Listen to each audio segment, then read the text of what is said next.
dyslexia is still a misunderstood way of thinking and learning. For too long, politicians, advisors, education leaders, and businesses have failed to recognise their role in perpetuating systems that are not only unfair and unjust, but also nonsensical and counterproductive. And the BDA has not been without fault too. We have also failed to rise to the challenge sometimes, and we've been guilty of focusing too narrowly on who we help and how we talk about dyslexia. No longer. With a new strategy being finalised and a bigger team, including many incredible volunteers, we're focusing on dismantling, removing and breaking down barriers for dyslexic people and for those with co-occurring differences.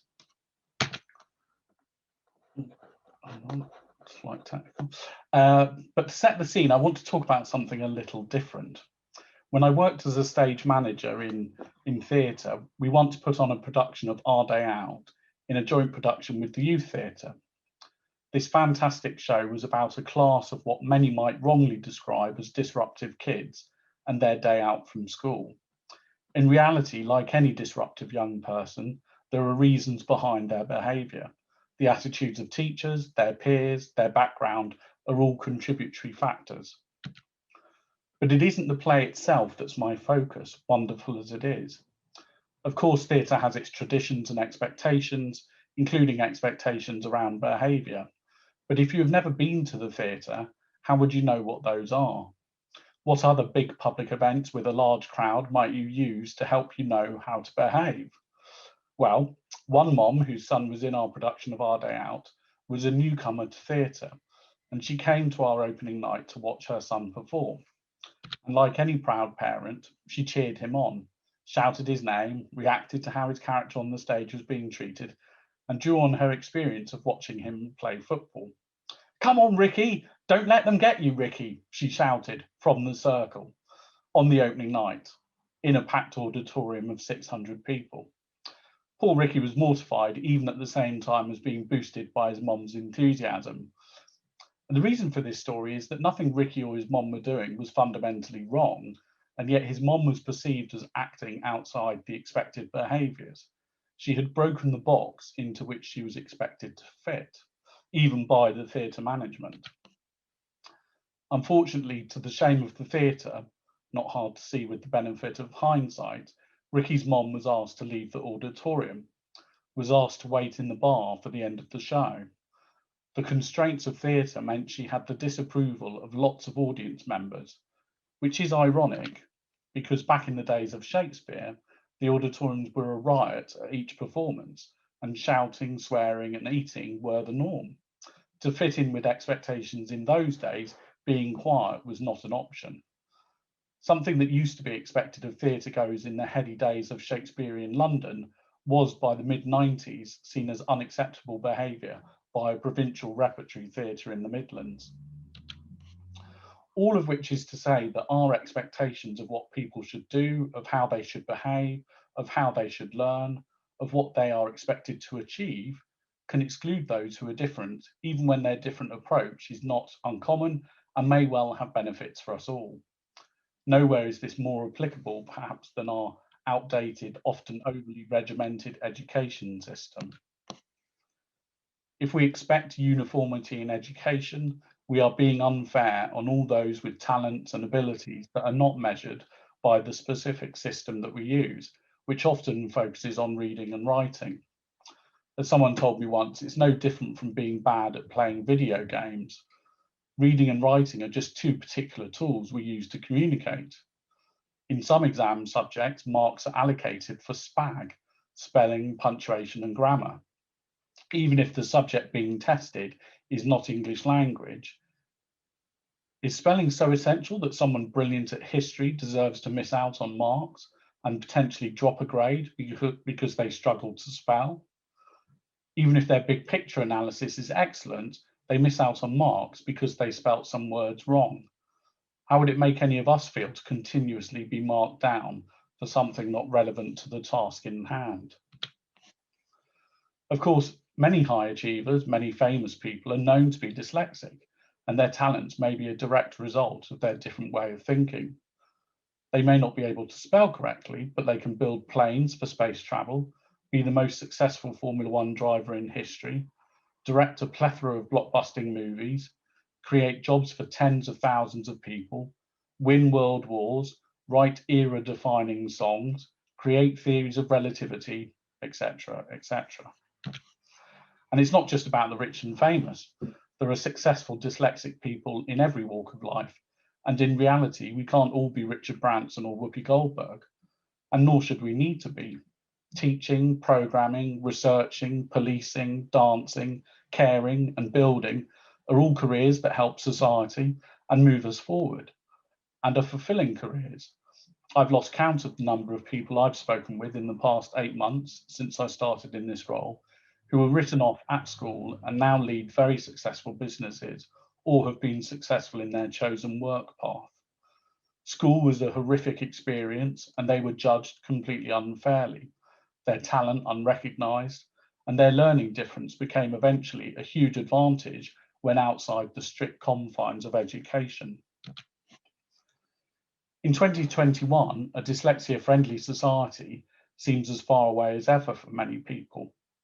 In 2012, our report on adults and dyslexia, 40 years on from our creation, asked, since so many individuals are dyslexic or have a related condition, why hasn't the domino effect of critical mass and subsequent action not taken place? And unfortunately, it's a question we can repeat today, nearly 10 years later. So what I wonder is, where do we go from here? We cannot afford to wait another 50 years. In fact, I'd like to hope the BDA would no longer exist in 50 years' time because we have achieved a truly dyslexia-friendly society and our work is done. The BDA is changing and looking at what role we should play and what we can do.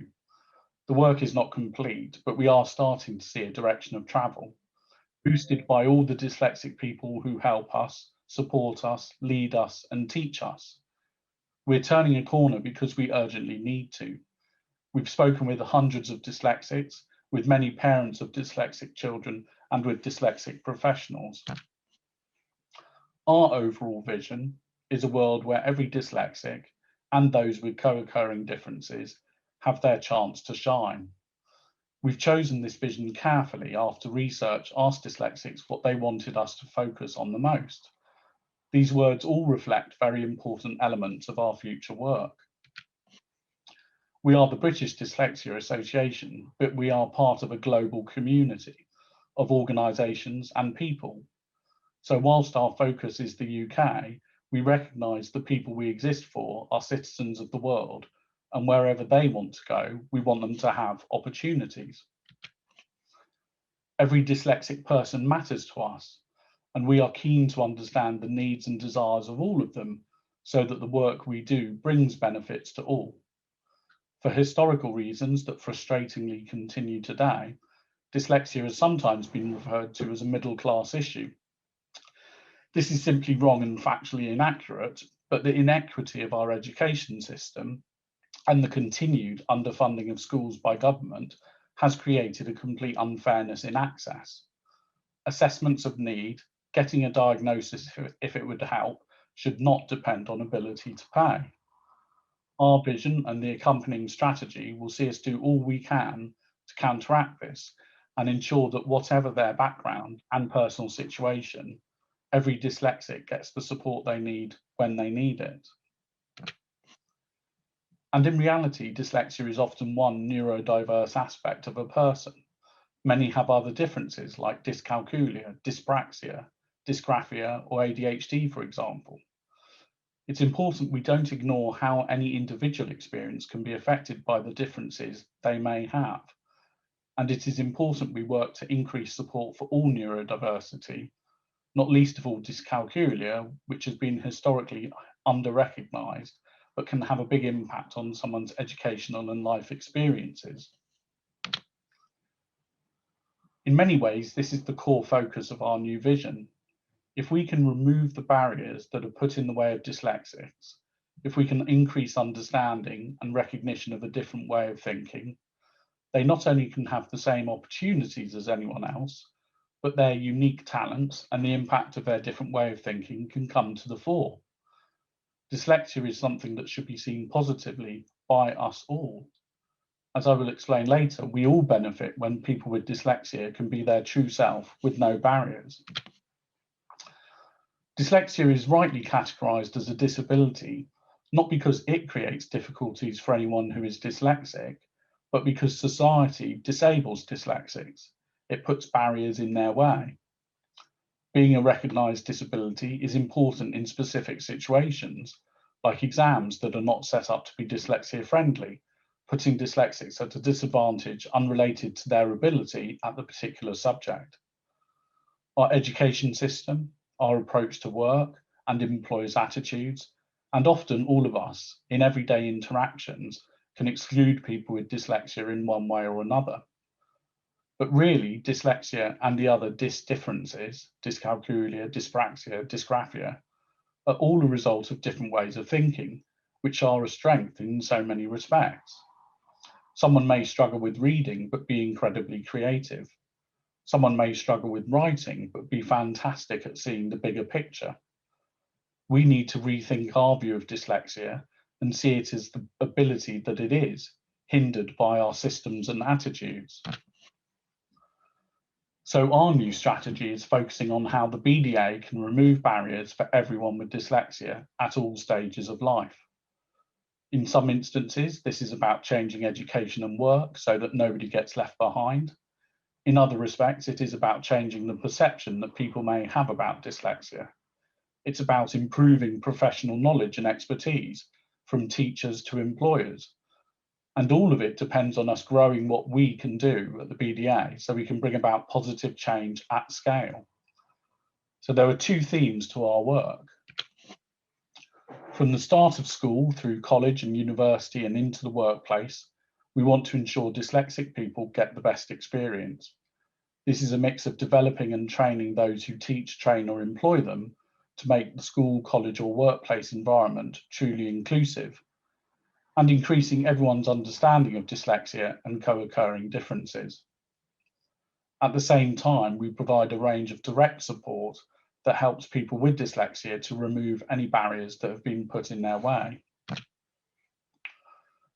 We set the standards and also provide the highest standard of training for professionals, whether making teaching and learning more inclusive or supporting more people to assess for dyslexia. We ensure expertise is based on research and evidence of what works best. We also provide training for employers and for colleagues. We want schools and workplaces to be dyslexia friendly by default. We want everywhere to be dyslexia friendly by default. Our events and publications include many that are specifically designed to support professionals and others who in their turn support people with dyslexia. Although we have strengthened our indirect support, the second theme running across all areas of our work is direct support. Knowledge is power, and given there are over 6 million people with dyslexia in the UK, it is crucial we do all we can to understand their needs and desires. Our helpline receives well over 100 queries every week, and this number is growing with the impact of COVID. Our policy team are constantly persuading national and local government departments to improve policies on things such as diverse as driving tests to exams to transport signs. We've recently been part of the Professional Tutoring Partnership, which is one of the providers on the National Tutoring Programme. Frustrating that despite the incredible potential of this initiative, the funding has been very insufficient for the mammoth task. Our tutors are qualified specialists with additional training in our evidence-based NTP tutoring model. Our programme focuses on pupil engagement and the metacognitive skills underpinning successful learning, i.e. learning about how they learn, which gives them a helpful foundation across all subject areas. Other ways in which we are providing direct support include through our committees that focus on particular areas, such as music or dyscalculia, our collaboration with local dyslexia associations, from which we originally came in 1972, and our work in particular areas such as prisons and young offender institutes. For those at the margins of society show a much higher prevalence of dyslexia. They didn't fit in a box at school, and their struggle multiplied over time. This inequality has a huge cost to the individual and to society. We've been growing and developing our social media, and we see great potential in changing the narrative around dyslexia for young adults who are making their way into further education and the world of work. They inspire us with their creativity and enthusiasm, and they are also determined to create a better world. We're lucky to have their input and drive to help educate more people about dyslexic talents. As we emerge from COVID, the importance of dyslexic entrepreneurs makes a strong case for government support and encouragement. Dyslexic business owners have been shown in research to start multiple businesses and to employ more staff. There is a case that we can turbo boost economic growth by investing in and encouraging dyslexic entrepreneurs whose creativity and big picture thinking contribute to their success. Not unrelated is a new theory developed by Dr. Helen Taylor of Cambridge University.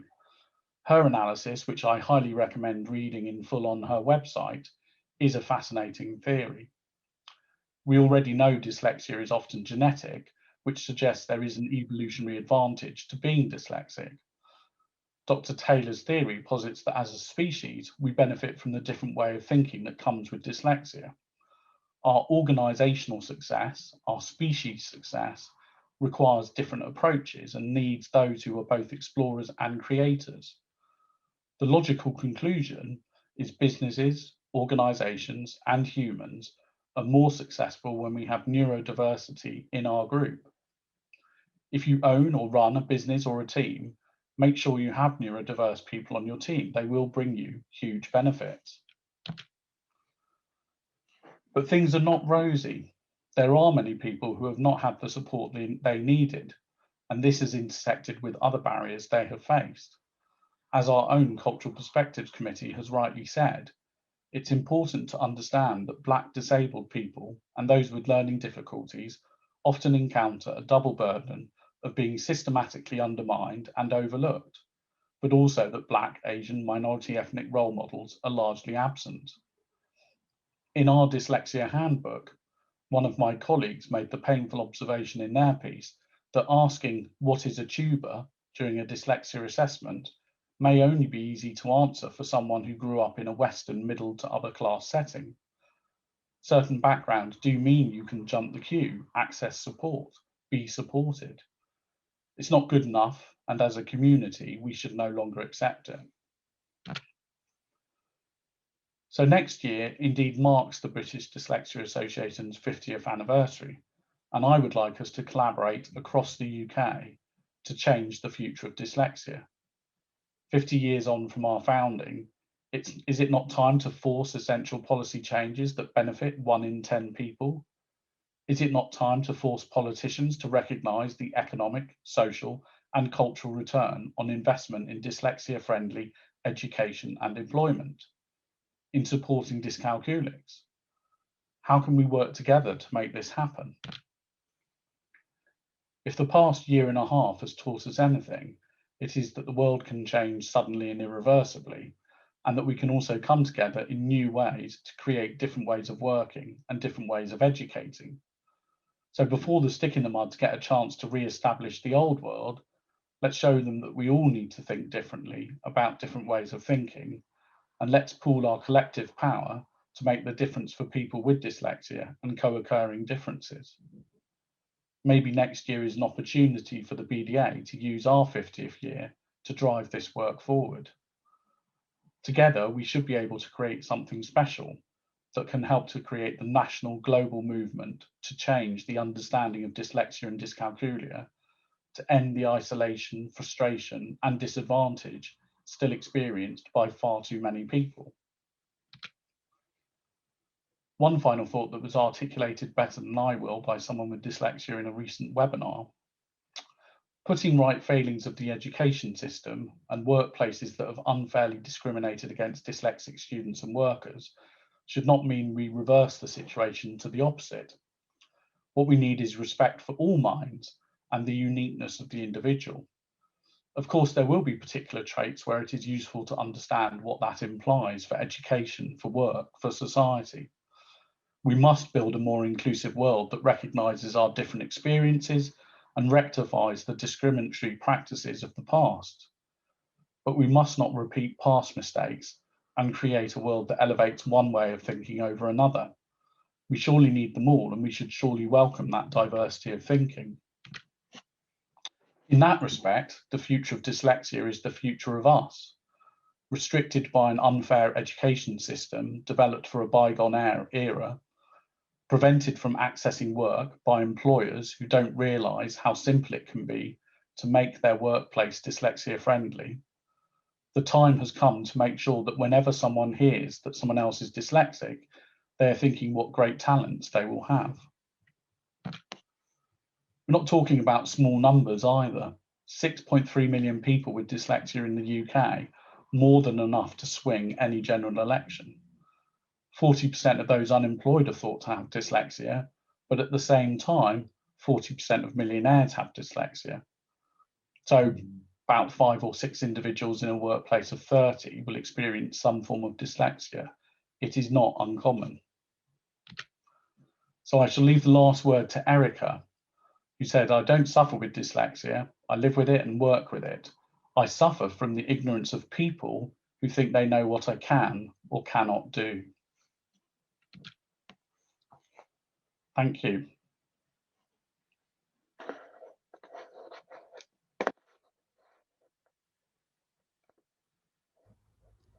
Thank you very much, Nick. That was really interesting.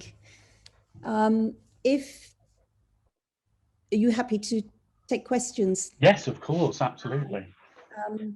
So if you've got questions, either sort of raise your hand or electronically, or put it in the chat and we can get a Q&A going.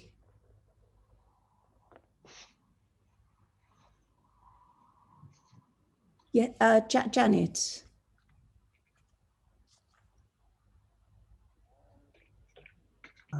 There you go. Can you hear me? Yep. Yeah. I was just wondering, in our local schools, some of the schools, when the secondary schools, they test automatically all the children in the school for dyslexia, which seems to be amazing and very forward-thinking. This only happens in certain secondary schools. Do you have a view on this, and would you try and encourage it as being a national way forward for all schools to do this? So I think it depends what exactly they're doing. So I know that there's some schools I've heard of that do sort of some initial analysis to see whether pupils are showing any particular signs, because it's not necessary, as it were, for every individual pupil to have a full dyslexia assessment, but it's certainly useful to know which pupils might be exhibiting, signs of dyslexia, and then making sure, is there something that needs that do they have particular strengths or difficulties that need extra help or support.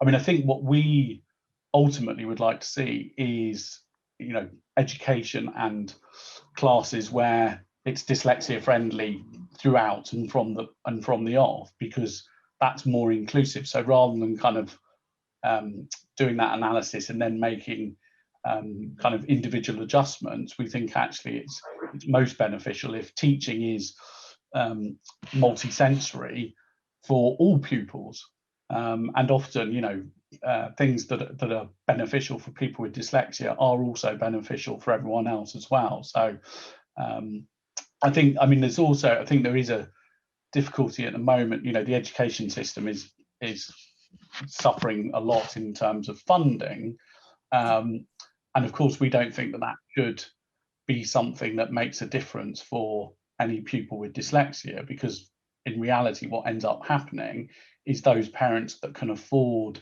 to pay for an assessment do so, and that just increases the inequality. So I think the approaches that are intended to avoid any need for parents to kind of fund the assessment is helpful, because then it doesn't discriminate against pupils from disadvantaged backgrounds. But I think fundamentally, in terms of the system as a whole, it's always useful to kind of know what your pupils' strengths and weaknesses might be, but the teaching itself should fundamentally be dyslexia friendly from the off. Okay. We've got a couple of questions in the chat. So Debbie was asking whether you could give the references for your 40% figures. I'm not sure which of the two she's referring to, but maybe both. Yes, so unemployed and millionaires. I haven't actually got them on me at the moment, but I will seek them out. And you're always welcome to pop me an email. I'll put my email in the chat, so that anyone who wants to, you're more than welcome to pop me an email. Great. Now, David is asking whether you think there's any scope to work with the government to stop the policy of marking children down for spelling or misspelling in GCSE. Yes, so we have in the past supported campaigns, particularly petitions, to try and make that happen.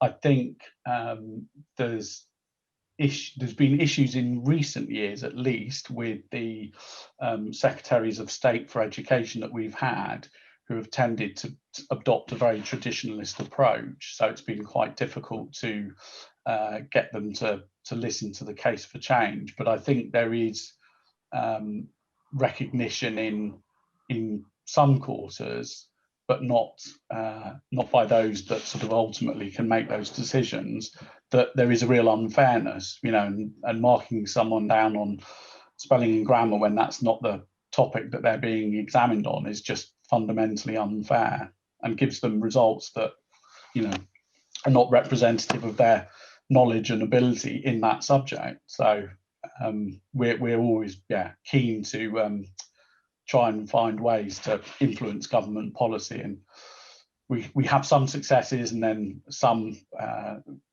sometimes it feels like we're going backwards in time with some of our education policies. I think David has made a comment saying, isn't it actually discrimination under the Equalities Act rather than just unfair?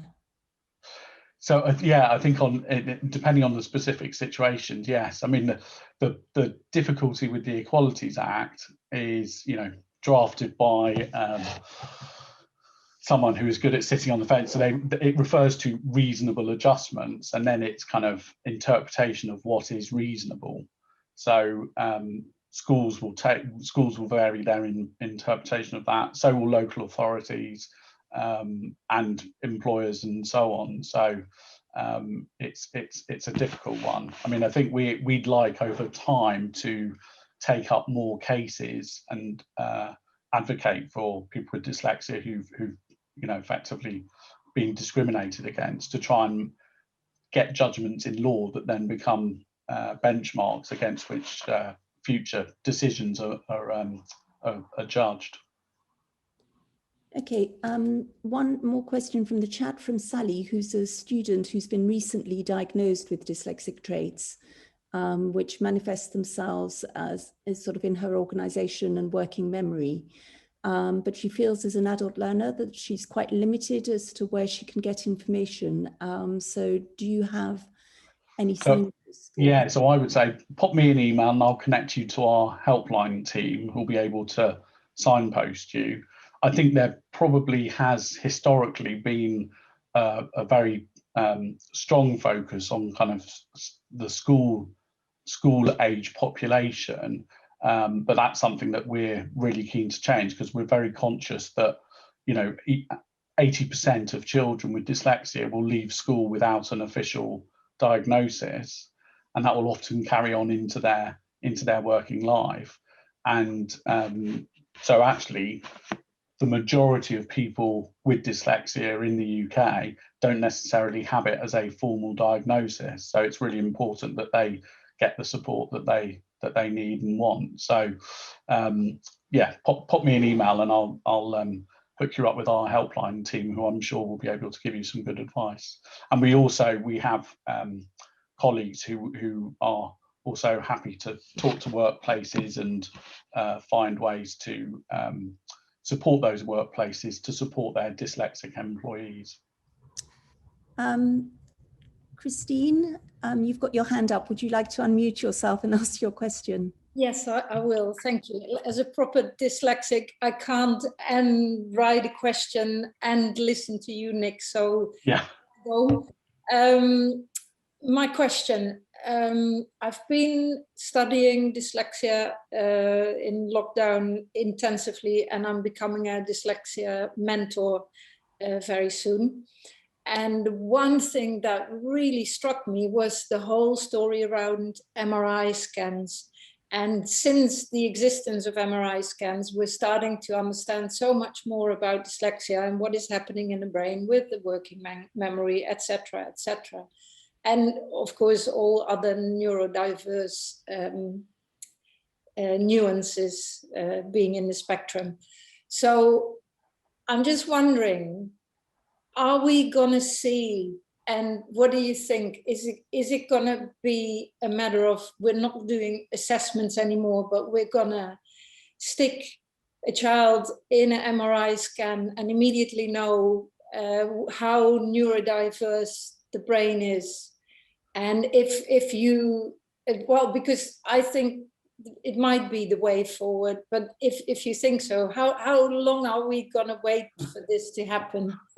It's a very good question. So at our international conference, which was a couple of weeks ago, we had various speakers. One of them was a professor from France who has a whole set of MRI scanners and did a fascinating talk about how we learn to read and kind of what's going on in the brain, and was able to show. May I interrupt? What was his name?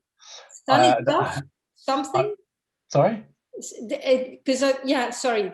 No, that's fine. It will come to me in a minute. I'm trying to recollect what it was. I'll be able. Yeah, it'll probably pop into my head. And he was kind of showing that process and how we learn to read, and was showing the bits of the brain that light up, and was sort of showing how the children that were struggling with learning to read had different bits of the brain lighting up to others and so on. But I do also know from talk not that long ago from and I'm going to forget her name as well now, but a professor at UCL, and she was saying that when they were doing some brain scans of neurodiverse minds in Cambridge, actually there wasn't quite the uniformity or kind of consistency that you would expect. So as I have come to realise is often the case with research, the more research you do, in some respects, the less you can be certain of. The more you know, but the less you can actually be certain of. So it's and it was interesting, even at our international conference, there was numerous different perspectives on exactly what causes dyslexia and exactly what should be described as dyslexia. So yeah, the more you dig into it, the more complicated it seems to get, to be honest. Yeah. So you don't think that we'll get to a situation where we stick in a child in an MRI scan? And I think I've seen a presentation of the same French professor where he explained that he tells the children, you're an astronaut and you're going to go into a beautiful rocket, and they're like they're absolutely lying still, like but you don't think that's going to be it's interesting. I mean, again, we know that dyslexia is often genetic, so kind of you think, well, actually maybe there is something that you can kind of make assumptions around it on that basis. So it's hard to know. I mean, I'm so inexpert compared to the likes of those professors. So but I think, yeah, the one thing I would say is the overwhelming impression I get is the more detailed they get, the kind of almost the more foggy it becomes at the same time. So yeah, I'm not sure whether it will be easily sort of determined in future. No. Okay, thank you. So someone has put in the chat, Susie's put in the chat that Linda Mood Bell have done some research on MRI scans. So you might have a look at that. I don't know about it.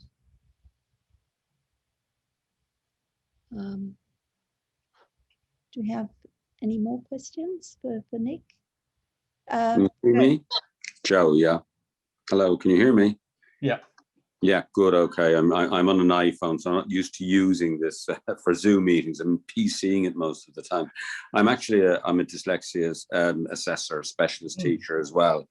But one of the things that concerns me is the amount of information that our candidates for GCSEs need to commit to their memory in terms of the likes of quotations when they're doing English exams, and the kind of emphasis that there is on, say, recall of particular facts and knowledge, rather than, you know, an emphasis on meaning and understanding and analysis. It's like Nick was talking about, the big picture situation. And I'd love to see us being in a position where pupils had access to poetry or plays, so open book type exams. So is there anything happening around adapting examinations to reduce the pressure on those who may have processing difficulties around short-term memory and committing information to long-term memory, but actually can also demonstrate their understanding of meaning and concepts? Because that really annoys me sometimes, and I know that a kid is spending all this energy trying to remember, say,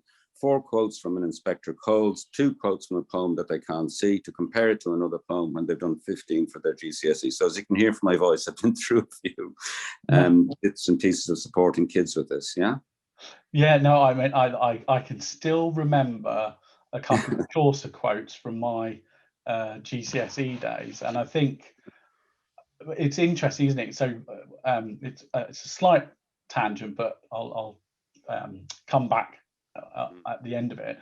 So when last year, when all the exam results came out, what it highlighted was the sheer ludicrousness of the situation, because fundamentally, in any one year, there will be students who have an off day. And so they would normally be a B grade student, and then they just had a really bad day on the day of the exam, or it was a topic that they hadn't revised for, and they end up with an E or a D. And the government got itself in a right old mess, because it was trying to randomly decide who had a bad day and say, okay, you had a bad day in this subject, there you go. So they had this algorithm that someone had dreamt up, probably Dominic Cummings, and that it ended up sort of, randomly assigning bad days to different people. And the reason they did it is because they thought, well, it will mean that this year is no different from any previous year. But in reality, it made a mockery of the whole thing, because it was effectively randomly deciding who had, had a bad night's sleep or whatever. So, and I think what it showed, and it's kind of showing again this year, is that our current system is not fit for purpose. No. And the point that you've raised is absolutely right, is that fundamentally there's a whole load of exams that, again, with my slightly cynical hat on, would say that they're based on what Michael Gove happened to experience when he was at school, and he thinks it's character building. So he thinks everyone should, do exams where you remember the quotes. But does remembering quotes really mean that I understand Chaucer? Does remembering quotes really help you understand Shakespeare? No. So it actually deprives them of the capacity to comment on the nature of the quotes themselves, what they mean, how they can link to other aspects of text. And if we have a restricted memory, let's say, in particular ways, and high abilities in other ways, and all that differences that are there, I think it's an additional burden on our dyslexic and those with learning differences community. So I really think that the examination system needs urgent attention, and we need to be focusing on where the creativity and thinking comes from in terms of ideas, because the learning of quotes deprives them of energy to have that reflective thinking. So, anyway, I'm just sharing an experience and my ideas coming out of it, Thanks very much. definitely. No, I completely agree. I think it would be. I think it was a retrograde step when we stopped coursework being such a prominent part, because the advantage of coursework is it gave an opportunity for those students who didn't necessarily weren't the best at recalling a whole load of data or detail for a particular exam. So I think I would hope that people might, or the people in power as it were, might reflect on the system after the last couple of years, but I'm not holding out much hope. Just you're not holding out much hope. Okay, no.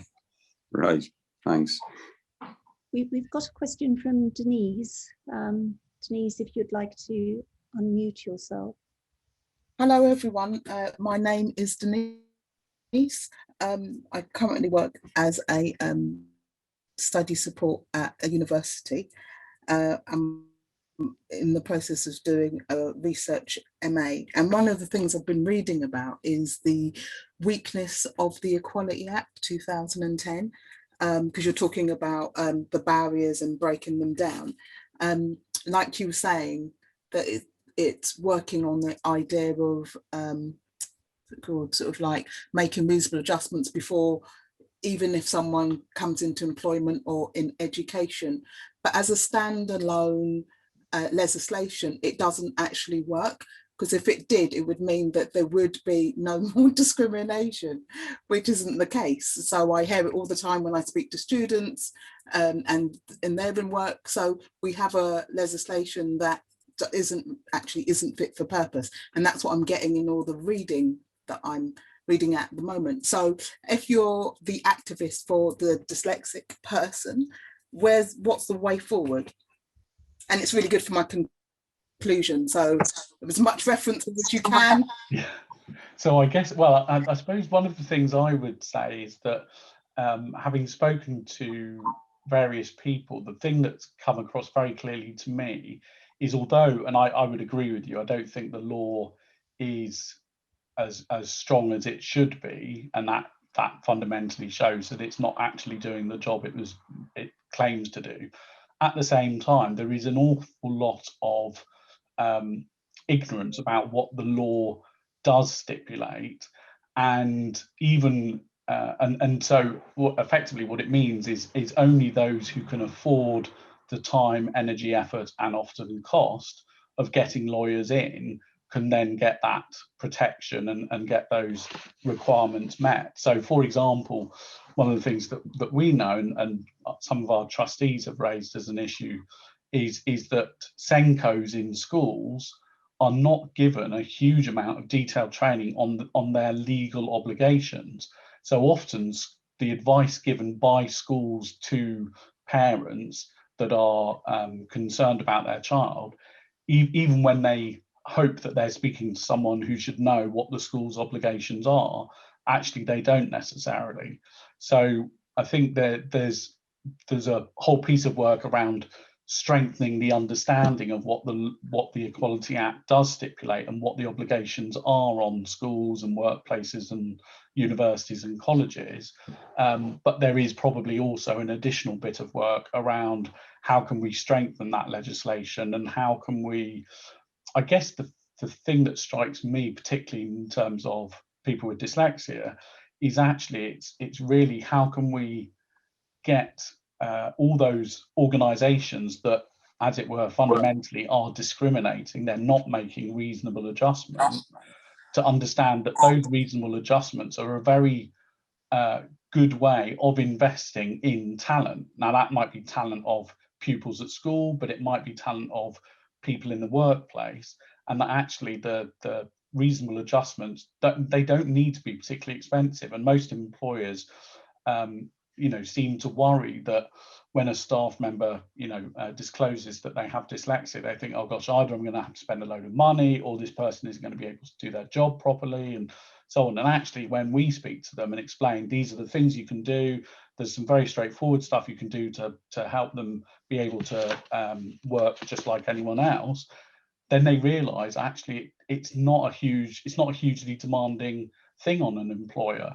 And the same with schools is, we know there are schools that are very good at supporting their dyslexic students. Isn't it Yeah, go on. So just say, for example, if you're in a workplace and you've received your reasonable adjustment, but if the line manager changes and they get what it was about, and then you get a new line manager who feels that any need or additional sort of like dyslexia, dyspraxia, or whatever it is going to mean more work, or that person not being capable to do their job. And because it's also then about, because it's, see, this is the thing, well, the law is dry, and it doesn't sometimes, like, who's policing it? Who's checking this person has the right qualification, the right training, has the right understanding? They might see the word disability and think, and write that person right off. But unless you go in every year or every 6 months to check to see whether that person isn't experiencing discrimination because they've had a change of manager, or they may even have a colleague who decides that they're not fit for purpose, they're not fit to do their job. So then you're being discriminated in the wider organisation.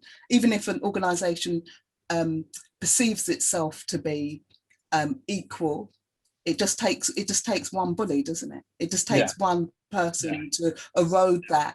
And you can have as much training as you like, because it's not just about that one person. It's about, we can have as much training as we like. However, if we then have our personal opinion, we still have that, whether we're breaking the law or not.